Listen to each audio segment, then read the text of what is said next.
ओम श्री परमात्मा नमः। मैं प्रोफेसर हृदय अवस्थी अपने पूज्य गुरुजी वेदमूर्ति पंडित भगवत शरण शुक्ल जी के साथ में Awasthi Ayurveda anatomy yoga and spirituality channel पर आपका हार्दिक स्वागत करता हूं। हम लोग गीता के 7वें अध्याय में हैं और आज 27वें श्लोक का प्रश्न बन रहा है कि अज्ञानता को प्राप्त होने के मुख्य हेतु क्या हैं। तो इस पर गुरुजी अपना व्याख्यान देंगे। मूकं करोति वाचालं पंगुं लंघयते गिरिं यत्कृपा तमहं वंदे परमानंद माधवम। इस चैनल से संबद्ध सभी विद्वद्गण, सभी जिज्ञासु छात्र वृंद, सहृदय सज्जन वृंद, इस चैनल के संस्थापक आचार्य हृदय अवस्थी जी, आज का ये जो प्रश्न है कि व्यक्ति कैसे अज्ञानता को प्राप्त करता है, अज्ञान क्यों उसको होता है और वो संसार सागर से पार क्यों नहीं जा पाता है, उसका मुख्य कारण क्या है। यद्यपि इस प्रश्न से कुछ आंशिक समाधान द्वितीय तृतीय अध्यायों में भी हुआ है, परंतु यहाँ फिर भी भगवान ने एक पूर्ण विषय को उपस्थापित किया। देखिए, वहां पर व्यक्ति के बुद्धि को सर्वतया प्रवर्तक माना गया, प्रवृत्ति और निवृत्ति का हेतु माना गया। अगर आपकी पूर्ण सात्विक बुद्धि है तो आपकी सुख प्रवृत्ति बनती है। राजस बुद्धि है तो विषय भोग की प्रवृत्ति बनती है। यदि तामस वृत्ति है तो अनेक प्रकार के कुकर्मों में प्रवृत्ति बनती है। अब एक प्रश्न और उपस्थित होता है कि जो वर्ण व्यवस्था में सात्विक राजस तामस का संबंध है, तो उस अवस्था में उस राजस तामस में कुप्रवृत्ति सुप्रवृत्ति का स्वरूप क्या होता है। चूंकि ये बहुत इस तरह से प्रश्न बनते हैं, लोगों के द्वारा इस तरह के प्रश्न होते हैं, तो उसका भी समाधान आवश्यक है। राजस होने से व्यक्ति शासन व्यवस्था, प्रशासन व्यवस्था और शत्रु दमन आदि कार्यों में उसकी प्रवृत्ति बनती है, उस कार्य को करता है, किंतु उसमें सात्विकता का जो पुट है वो उसको गलत कार्य नहीं करने देता। इस प्रकार राजस और तामस का आधिक्य होने पर, सात्विकता का कुछ अल्पांश भी होने पर कृषि कर्म, गोरक्षण कर्म और वाणिज्य कर्म वो कुशलता से संपन्न होता है। इसी तरह से अगर तामस की प्रधानता नहीं बनेगी तो व्यक्ति कला विषय में और अनेक प्रकार के जो भी ये ग्रामोद्योग हैं, ग्राम संबंधी कार्य हैं, जैसे आपका काष्ठ उद्योग, काष्ठ कुशलता हो गई, वस्त्रकारिता हो गई, इसी प्रकार से लौहकारिता हुई, इत्यादि जो अनेक प्रकार के कला विषयक कार्यों में, ग्रामीण कार्यों में लोगों की प्रवृत्ति बनती, वो नहीं बनेगी। क्यों नहीं बनेगी? क्योंकि हम अगर सात्विकता को पूर्ण रूप से उपस्थापित करेंगे तो आपको केवल जो सात्विक कार्य, केवल पूजा पाठ बनाने इत्यादि उनमें प्रवृत्ति बनेगी या स्वाध्याय में अधिक प्रवृत्ति बनेगी, तो ये बाकी सामाजिक कार्य कौन करेगा? तो इसलिए सृष्टिकर्ता ने सबको तत्त गुण प्रधान बना करके तत्त कार्यों में प्रवृत्ति हेतु तत्त गुणों से युक्त बनाया। ये परमेश्वर की कृपा है।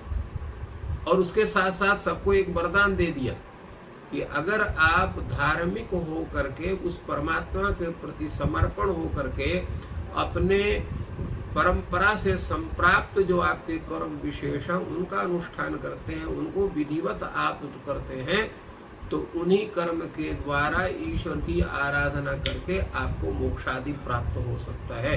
गीता में कहा है, स्वे स्वे कर्मण्यभिरता संसिद्धिं लभते नरः।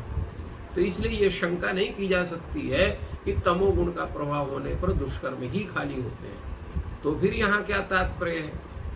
तात्पर्य है कि पूर्ण रूप से जब किसी का तामस स्वरूप हो जाता है, जिसमें सात्विक गुणों का कोई प्रभाव नहीं होता है, केवल उसकी दुष्प्रवृत्ति बनती है, तो वो जो पूर्ण तामस भाव है वो हानिकारक है।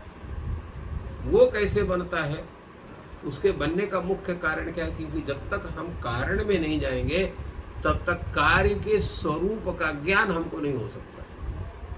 भगवान ने कहा, इच्छा द्वेष समुत्थेन द्वंद्व मोहेन भारत सर्वभूतानि सम्मोहम सर्गे यान्ति परन्तप। इस सर्गे का अर्थ होता है सृष्टि। इस संपूर्ण सृष्टि में जब हमको अनेक प्रकार की इच्छा होती है, देखिए ये विषय कहाँ आया है? द्वितीय अध्याय में आया है, ध्यायतो विषयान पुंसा संगस्तेषुपजायते संगात् संजायते कामः कामात् क्रोधो विजायते क्रोधात् भवति सम्मोहः सम्मोहात् स्मृति विभ्रमः स्मृतिनाशात् बुद्धिनाशः बुद्धिनाशात् प्रणश्यति। ये पूरे श्लोक आए हुए हैं। यहाँ पर भी इच्छा द्वेष समुत्थेन, जब विषयों का ध्यान आप करेंगे तो उन विषयों का उनको प्राप्त करने की इच्छा होगी, और किसी से आपको राग होगा तो किसी से द्वेष होगा। तो राग होने से कोई उतनी दिक्कत नहीं होती, परंतु द्वेष होने से अधिक आपत्ति होती है, क्योंकि आपका जो उग्र स्वभाव है वो आपको भी हानि पहुंचाता है और समाज को भी हानि पहुंचाता है। इसलिए इच्छा द्वेष समुत्थेन, इच्छा द्वेष से समुत्थित कौन? द्वंद्व मोहेन, अनेक प्रकार के द्वंद्व, अनेक प्रकार के विचार। वो विचार आपके लिए हितकारक भी हो सकते हैं, अहितकारक भी हो सकते हैं, और अहितकारक अधिक होते हैं, क्योंकि अनेक प्रकार के द्वंद्व। द्वंद्व का तात्पर्य क्या है? द्वंद्व का तात्पर्य है कि समाज में जब आप समाज के जब बीच में आप रहते हैं और समाज के बीच में हो करके जब समाज से मिलकर न रह करके आप जो है उनसे ईर्ष्या द्वेष से युक्त होते हैं, तो ईर्ष्या और द्वेष से युक्त होने के कारण जो समाज में एक प्रकार की जो है विषमता बनती है, तो उससे प्रत्येक व्यक्ति प्रभावित होता है। तो वो हो गया आपका द्वंद्व, और उस द्वंद्व रूप सुख दुख, आपको कहीं सुख होगा तो कहीं दुख होगा। तो सुख दुख रूप जो द्वंद्व है, उस द्वंद्व से आपका जो चित्त है वो पूर्ण रूप से मोहित हो जाता है। मोहित होता क्या मतलब क्या होता है? उसी के चिंतन में निरंतर प्रवृत्त रहता है। तो उससे क्या होगा? आपको जो सोचने की जो शक्ति है, वो सोचने की शक्ति आपकी समाप्त हो जाती है। जैसे वहां पर कहा इस जो है ध्यायतो विषयान पुनः संगस्तेषु संगात् संजायते कामः कामात् क्रोधो विजायते क्रोधात् भवति सम्मोह। तो यहाँ ये सम्मोह, सम्मोह से होता क्या है? सम्मोह से होगा आपका बुद्धिनाश होगा। क्रोधात् सम्मोहात् स्मृति विभ्रमा, आपकी स्मृति समाप्त होगी। तो स्मृति समाप्त होने का मतलब होता है कि जो भी आपके परंपरा से संप्राप्त जो ज्ञान है, गुरु के द्वारा प्रदत्त जो ज्ञान है, सत्संग से प्राप्त भी जो ज्ञान है, वो ज्ञान भी आपको प्रभावित ना होकर के विस्मृत हो जाता है। तो बुद्धि आपकी कुछ भी सहारा ना प्राप्त करने पर वो उचित अनुचित विचार करने में असमर्थ हो जाती है। तो सर्वभूतानि, तो संपूर्ण प्राणी, तो इस अवस्था को संप्राप्त। सर्वभूतानि का मतलब ये नहीं है कि संसार के जितने प्राणी हैं वो सब, जो ज्ञानी है उनको कुछ नहीं होता।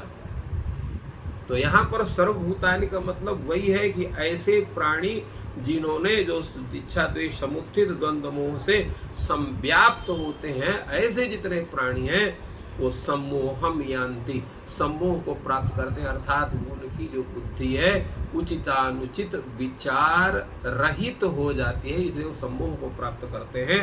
और जो सम्मोह को प्राप्त करते हैं तो निरंतर अपने कर्म के प्रभाव से अनेक योनियों में भटकते रहते हैं, उस परमात्मा को प्राप्त नहीं कर सकते हैं, वो कभी भी मोक्ष को प्राप्त नहीं कर सकते हैं।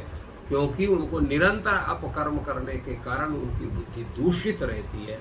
इसलिए ऐसे व्यक्ति कभी भी मुक्त नहीं हो सकते हैं। मुक्त होने के लिए आपको किसी गुरु के शरण में आना पड़े, उसके प्रति श्रद्धा होनी पड़ेगी। शास्त्र के अनुसार जो जो उपाय उसके द्वारा उपदिष्ट होते हैं उनका अक्षरशः पालन करके अपने बुद्धि को शुद्ध करते हुए साधना के द्वारा जब आप पूर्ण सात्विकता को प्राप्त करेंगे, अनेक प्रकार की जो इच्छाएं हैं वो समाप्त हो जाएंगी। इंद्रियों के जो विषय हैं उनमें आपकी सुख प्रवृत्ति होगी, दुष्प्रवृत्ति नहीं होगी, उनके विषयों का ध्यान नहीं होगा, तो बुद्धि का स्मृति भ्रंश नहीं होगा, बुद्धि का नाश नहीं होगा, तब सुख प्रवृत्ति बनेगी और तब आप जो है उस परमात्मा तत्व को प्राप्त कर सकते हैं। इसलिए भगवान ने कहा कि जो मोह होने का और व्यक्ति के अज्ञान होने के मुख्य कारण ये हैं जिनका वर्णन भगवान ने किया। तो बहुत ही सुंदर विवेचन गुरु जी के द्वारा हुआ कि अज्ञानता के हमारे प्रमुख कारण क्या हैं। यदि आपको ये सब लाभप्रद लग रहा है तो कृपया जो लोग नए जुड़े हैं वो कृपया चैनल को सब्सक्राइब करें और अपने मित्रों के साथ इन वीडियोस को शेयर करें और लाइक करें। आप सभी की मनोकामना पूर्ण हो और सुखी रहें, आनंदित रहें। Thank you all.